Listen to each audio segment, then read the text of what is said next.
Sup, my chooms and hair loss witchers? Hope you're all still fighting the good fight against the slaphead curse. Remember, a Finasteride a day keeps the hair transplant doctor away, and that is because Finasteride is the only treatment for androgenetic alopecia that has been clinically proven to stop hair loss in not just the short term, but also in the long term as well, as there is research which proves that it maintains its efficacy in over 90% of people even after 10 years of usage. If you are losing your hair, then starting Finasteride is single-handedly the best decision you can possibly make, because taking Finasteride may be the only thing you need to ever do to stop hair loss, and what could be easier than just simply popping a pill every day or as your doctor instructs you to take it. Best yet, Finasteride has an extremely low incidence of side effects, and those side effects will usually go away on their own with continued use, and failing that, then the side effects can easily be mitigated through titration adjustments, such as using the drug every other day, or by using a smaller dose like 0.5 milligrams daily or every other day as opposed to 1 milligram daily. So Finasteride can be used by virtually anybody with outstanding results because the drug is clinically proven to be both effective and well tolerated.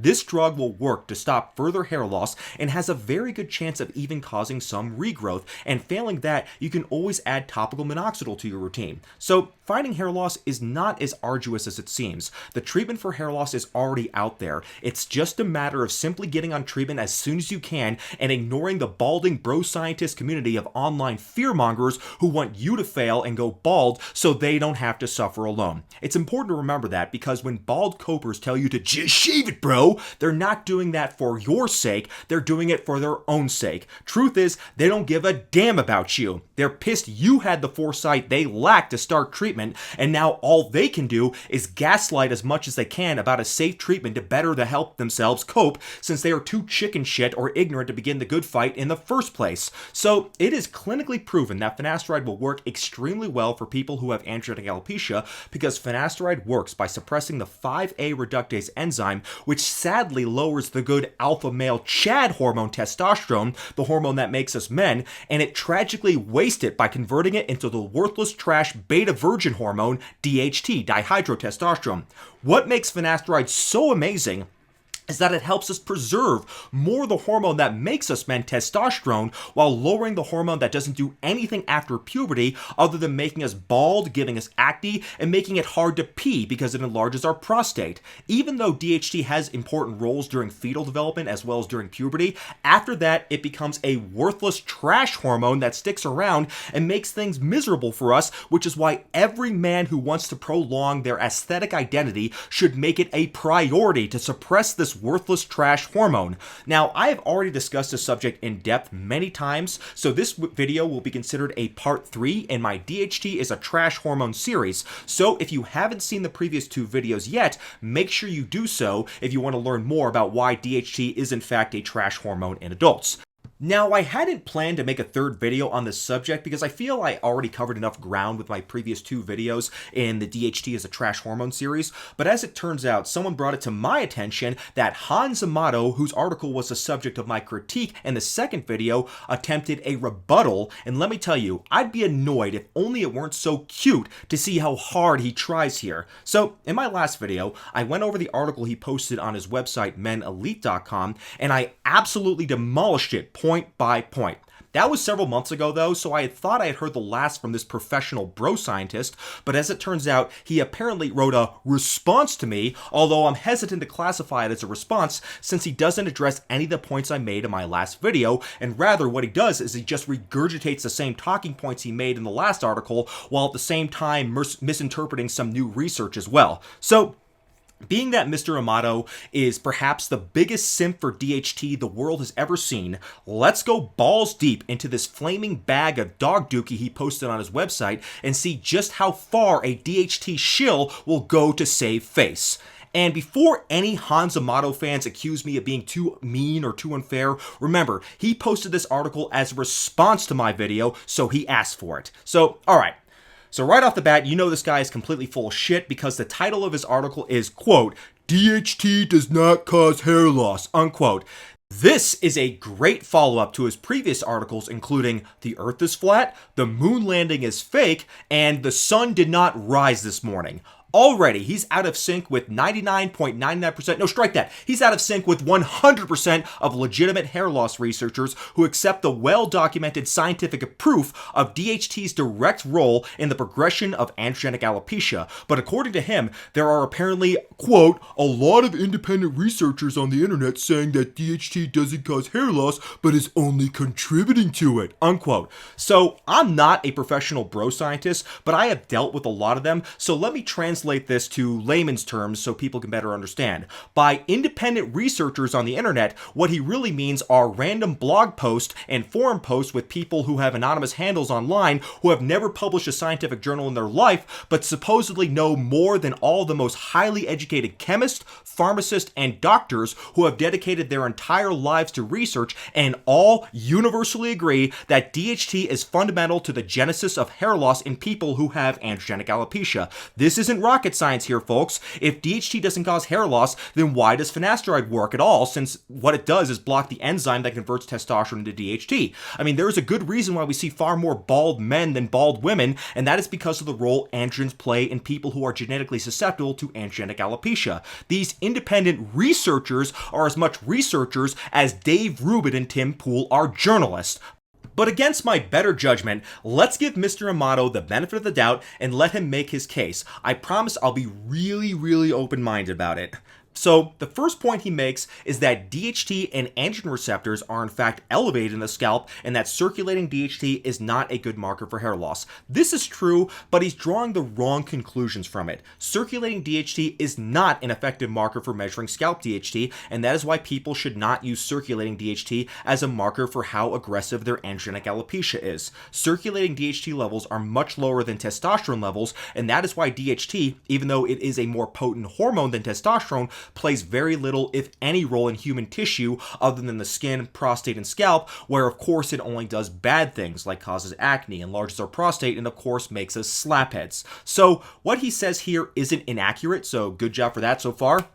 But sadly, that's about the only true thing he says here, because in the very next paragraph he says, quote, but as I mentioned, DHT doesn't cause hair loss, unquote.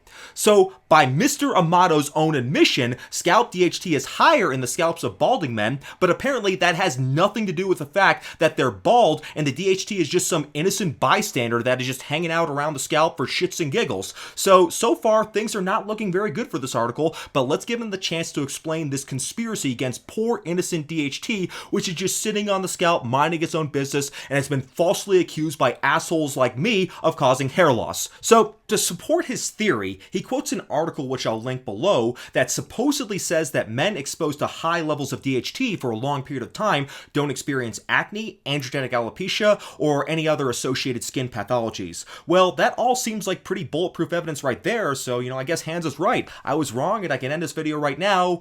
Except there's only one small wrinkle in all of this, and that's the fact that this article doesn't say any of these things. The article was a study of men who received a topical DHT gel to look at its effects on the prostate and the prostate alone. The gel was not applied to the scalp, and there is no mention of any results relating to hair loss or acne at all. Furthermore, we don't know if any of the men even had androgenic alopecia, which is important since we know androgenic alopecia is a genetic trait, and thus susceptibility to DHT in the scalp is something determined through heredity. But even if the men did have androgenic alopecia in the study, it doesn't matter because this study did not measure androgenic alopecia. It wasn't something recorded in the study because this was a study about prostate enlargement, not hair loss. So he's literally referencing a study here that has nothing at all to do with hair loss and where hair loss was not measured in any capacity whatsoever. So I have to wonder what makes him even think this was a valid point at all. I mean, is he just stupid? Well, probably. I mean, we are talking about a guy who thinks bone broth and coconut oil are more effective countermeasures against COVID-19 than just getting vaccinated.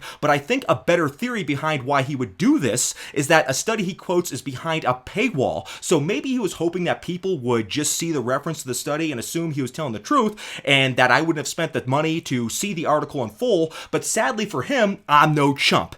I saw the whole article he quoted, double-checked, and I can confirm with the utmost degree of certainty that the progression of hair loss was not a metric in this study that was used, because again, this study is about prostate enlargement, not acne, not hair loss. There was also, like I said, there was nothing about acne at all, even though he brought it up as well. So the most likely scenarios here are that Hans Amato is too stupid to interpret the research he references, he didn't read the research, or he's just lying. Regardless, he sucks at this and should probably quit talking about hair loss altogether and just stick to promoting grass-fed butter, bone broth, opium chewing, and other new age medicinal woo for impressionable idiots who got their medical degree from the book section at Whole Foods. Even Jason Blaha is a better bro scientist than this clown. So after he grossly misinterprets the study on prostate enlargement by trying to make it seem like it has anything to do with hair loss, he then goes on to conclude, quote, something else is driving hair loss, unquote. So already, he's off to a very bad start here. He makes things even worse, though, by shooting himself in the foot and referencing an article which I already covered in my SM04554 video, which addresses the WNT Wnt pathway mechanism behind how DHT affects the Wnt pathway to cause hair loss. So, considering Mr. Amato markets this garbage article as a response to me, he sure didn't make much of an effort to review any of my content at all. So, he quotes the part of the Wnt pathway article that says, quote, when the DHT concentration decreased from 10 to the minus 6 to 10 to the minus 7 moles per liter, the hair follicles grew much better than in the presence of higher DHT concentrations, unquote. So after quoting this, he concludes that certain concentrations of DHT actually promote regrowth of hair. Of course, he doesn't mention that higher concentrations in this very same study also inhibit the growth of hair, and he's already admitted that DHT levels are higher in the scalp of people with androgenetic alopecia, so clearly DHT at high levels is more positively correlated with hair loss than lower levels of DHT, which completely contradicts his argument altogether.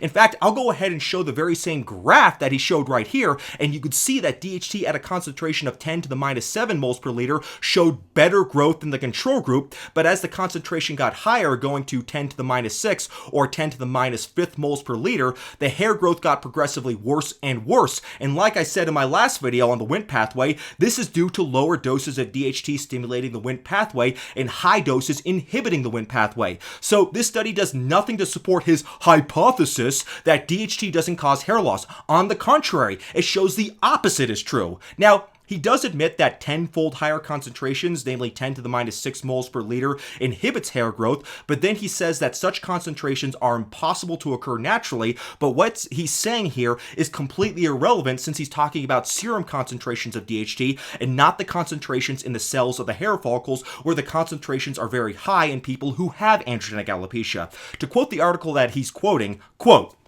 many scholars have demonstrated that the scalp skin DHT concentration in androgenetic alopecia is significantly higher than that in hair-containing scalp, which is consistent with the results of our experiment showing that high-dose DHT inhibits hair follicle growth. However, after treatment with finasteride, the scalp skin DHT levels decreased and androgenetic alopecia progression was delayed. In our study, we found a similar phenomenon when the DHT concentration decreased, the hair follicles grew much better than the presence of higher DHT concentrations, unquote. So the authors are arguing in this study that it is the elevated DHT in the scalp that causes androgenetic alopecia. Hans is deliberately cherry-picking this data to make it sound like DHT is good for the scalp when the opposite is true. Have you ever read a study, Mr. Amato, or do you just quote them when they support your confirmation bias? A little education can go a long way, son. Hans Amato then goes on to summarize the study by saying, quote, there is a paradox that DHT promotes hair growth everywhere else in the body except on the top of the scalp. However, the above study found that DHT should even promote hair growth on the top of the scalp as well, unquote. That would be true if you completely ignore the fact that in people with androgenetic alopecia, the DHT levels are elevated on the scalp, which even Hans Amato admits, and that the study he quoted shows that DHT will inhibit hair growth, thus he ends up completely contradicting himself. This is what happens when you let a Weston A. Price Foundation fanatic try to interpret real science. He just ends up looking like a grass-fed, organic, pasture-raised idiot. So he then makes some bullet points which we can dismiss very quickly. So first, he says DHT blockage does not reverse hair loss, but only stops further hair loss. This is not true. It absolutely can reverse hair loss, and in a study from 1999, it was shown that finasteride regrew hair in 48% of people who used it after 1 year and regrew hair in 66% of patients after 2 years. And that is yet another important reminder that it is important to be patient when on finasteride, as oftentimes the full results may take a while to be observable. But the underlying point here is that he's absolutely wrong. Suppressing DHT can absolutely regrow hair. There are always going to be people who whose androgenetic alopecia has progressed too far for finasteride to save them, but at least can prevent further hair loss in those cases. So, in the next bullet point, he says, quote, DHT does not cause calcification on its own. Calcification is implicated in hair loss, unquote. So this is a vague and pointless statement because we've already established that DHT can progress androgenetic alopecia, and there are different stages of androgenetic alopecia, and the calcification is the end stage. So this doesn't mean anything because if you suppress your DHT, calcification will never happen. So if you want to avoid calcification, you want to suppress your DHT because DHT causes hair loss. Next he says, quote, since there is a decrease in 5-alpha reductase activity in senescent alopecia, efficacy of the 5-alpha reductase inhibitors decreases in men after the age of 60 years, unquote. So for those who don't know what senescent alopecia is, it refers to alopecia in older individuals. Now, there are many reasons why finasteride may not work as well in older individuals. One of the reasons may be because there is less 5A reductase activity in older people, but it also could be just that their androgenetic alopecia is more advanced because they're older and thus is more irreversible at that point. After all, it's not very common for people to just start balding when they turn 60 after being a Norwood 1 for their entire lives. So I don't know what this has to do with DHT not being the cause of androgenetic alopecia. It sounds like he's just trying to throw spaghetti against the wall and see what sticks, so let's move on from this. He then quotes a number of bullet points which addresses, quote, a few questions on the logic of DHT and hair loss, unquote. He first asks, quote, what causes 5-AR, DHT, and androgen receptors to increase in androgenetic alopecia-prone tissues, unquote. Well, the answer to that one is easy. It's called genetics, fool! This is something he never bothers to bring up as if it doesn't even matter. The fact is that androgenetic alopecia is a genetic trait. In an article from 2017 titled Genetic Prediction of Male Pattern Baldness, the researchers were able to identify over 250 independent genes associated with severe hair loss in a sample of over 52,000 men. So there is no doubt that androgenetic alopecia has a genetic basis, so why ignore that fact in your article? He then goes on to ask, quote, by which mechanism does DHT miniaturize androgenetic alopecia-prone hair follicles since DHT does not directly or on its own miniaturize hair follicles, unquote. Well, I don't accept the premise of his question largely because we've already shown that DHT does cause miniaturization of hair follicles. The exact internal cellular mechanism is still being worked out, and it seems to involve factors like the Wnt pathway and also IGF-1 and possibly other growth factors as well, but the fact is that these processes are all triggered by DHT, so the bottom line is that DHT causes hair loss. What he's doing here is the rhetorical equivalent of pushing someone out the window to their death and saying, you didn't kill them, it was the blunt force trauma of hitting the ground which killed them through internal blood loss. The fact of the matter is that when it comes to human physiology, every process in the body requires a series of steps. In the case of hair loss, the presence of DHT is a critical step because we can block that step using finasteride and halt further progression of androgenetic alopecia. But we also know that there are other steps beyond DHT involving the Wnt pathway and other growth factors like IGF-1, which are farther down the series of steps in the pathway that causes androgenetic alopecia than DHT. But the bottom line is that DHT is a critical component to this physiological process, and thus it absolutely is responsible for male pattern baldness. And like I already said, every single physiological activity in the human body goes through a series of steps. So you could take this argument and use it to obfuscate anything. Like, for example, you can say insulin isn't important in diabetes because there are other processes that insulin triggers that actually causes changes in how the cells handle blood sugar. This is just a misdirection to try to shift the blame away from DHT to something else, since he's too much of a DHT simp to ever admit DHT can do anything bad. And the way he sucks up to DHT like this shows just how little respect he has for the intelligence of his readers. Next, he asks the question, quote, why does castration, which decreases androgen production by 95%, stop pattern hair loss but not reverse it, unquote? This is a really simple question. The reason why completely suppressing androgens does not always regrow hair is because some people are simply just too far gone and their hair follicles have been replaced with scar tissue. That is why even some trans women who are nearly completely suppressing the androgens in their body, as well as taking estrogen, which is actually a hair agonist growth stimulant, will still sometimes require hair transplants. When he makes his point, he doesn't refer to the much better point, which is that when castration occurs before puberty, those men never develop androgenetic alopecia. And on that note, the same thing is true in men who are born with a genetic deficiency in the 5A reductase enzyme. They never develop androgenetic alopecia. For Christ's sakes, people, why do you think it is called androgenetic alopecia? It is because it requires androgens to develop, and the androgen most responsible for it, you guessed it, it's the trash hormone DHT, dihydrotestosterone. The next question he asked, quote, androgens don't contribute to cardiovascular disease, so why would it do so in the scalp? Unquote. This is a complete red herring because hair growth has nothing to do with cardiovascular disease. This sounds like he's trying to promote the blood flow theory. People who have heart attacks do not suddenly lose their hair, and even people with strokes where there is a decrease in blood flow to the head do not lose any more hair because of it. This is not a relevant question at all, and it sounds like he spent too much time watching HairGuard's channel. I'll post a link below where I debunk the blood flow theory if you want to learn more about that though. So, unfortunately, he still has some more bullshit bullet points, so hang in there with me, guys. We're almost done here, I promise. So he then asks, quote, why is DHT anti-inflammatory in the prostate, but it is inflammatory in the scalp? Unquote. This is a false dichotomy because androgenetic alopecia is not an inflammatory process. Of course, over many years of having androgenetic alopecia, you can develop scar tissue, but there is no acute inflammatory response to androgenetic alopecia, which is why many people lose their hair without even noticing until it's too late, because the process is painless. If inflammation were directly involved in hair loss, then hair loss would hurt, which may be a good thing because then maybe more of us would notice sooner. Now, there are some causes of hair loss due to inflammation, such as fungal infections, which can cause temporary hair loss, but these are not related to androgenetic alopecia, and they are treated differently as well. So in the context of hair loss caused by androgenetic alopecia, bringing up inflammation is completely irrelevant. You can have a scalp free of inflammation, yet still lose all of your hair. So I'm going to combine his last two bullet points because, for one, I'm getting sick of this guy and want to wrap this up, and two, because they're both asking the same question, which is why does DHT only cause hair loss in a specific pattern? First of all,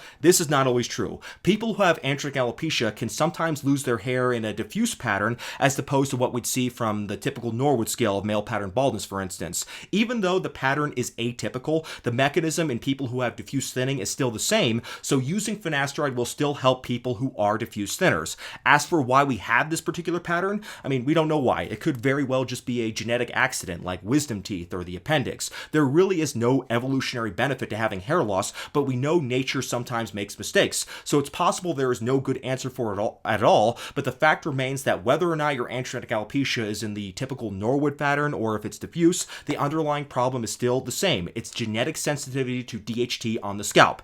He also asked, quote, when they do in vitro studies on human hair follicles, do they use the top or the side follicles, or does it not matter? Unquote. Well, it does matter, and scientific studies will always point out where they harvest the hair follicles from because the follicles behave differently because of the way they're genetically programmed. We can transplant hair follicles from the side to the head to the top, and they grow the same way on the top as they did on the side. So what is the point of even asking this question? The answer as to why this happens is simple. Hair follicles from the side and back of the scalp are not as sensitive to DHT as hair follicles on the top of the head, and these differences are genetically programmed. This is not some mystery here. He literally asked this like someone who has never done research on androgenetic alopecia or hair loss at all before. So he then next brings up IGF-1, which is a hormone which is secreted by the liver, but also present in the dermal papilla cells, which are of course the cells that promote hair growth. And IGF-1, what it is, it's a very anabolic substance that is involved in pretty much every process in the body, including hair growth.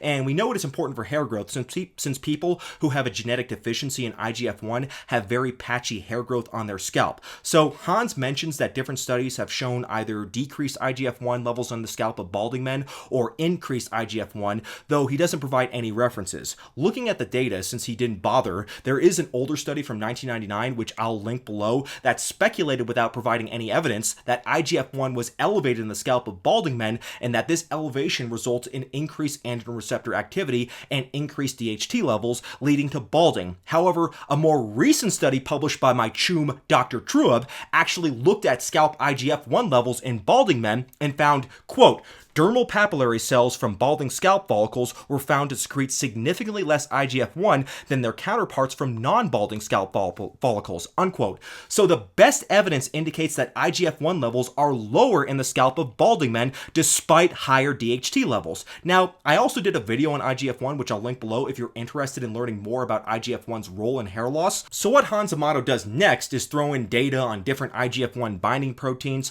but the bottom line here is that IGF-1 is just one more link in the metabolic chain that is ultimately regulated by DHT levels in the hair follicles. In other words, IGF-1 changes are downstream effects, and the gatekeeper here is DHT. Also, what he talks about here is really an incredible oversimplification of the whole process, which has not been fully worked out yet. It's not as simple as just DHT affects IGF-1, and therefore IGF-1 is the cause of hair loss, not DHT. We're talking about mechanistic data here, and there's always going to be multiple steps involved in any physiological process. For example, it's been shown that IGF-1 isn't even the only growth factor influenced by DHT. There's in fact another one called TGF-beta-1, which is stimulated by DHT in the hair follicles, but TGF-beta-1 actually is a negative growth factor that inhibits hair growth in people with androgenic alopecia, and I'll link an article on that below. But the underlying point here is that through things like the Wnt pathway, these growth factors are regulated by androgens, and high levels of DHT in the scalp of balding men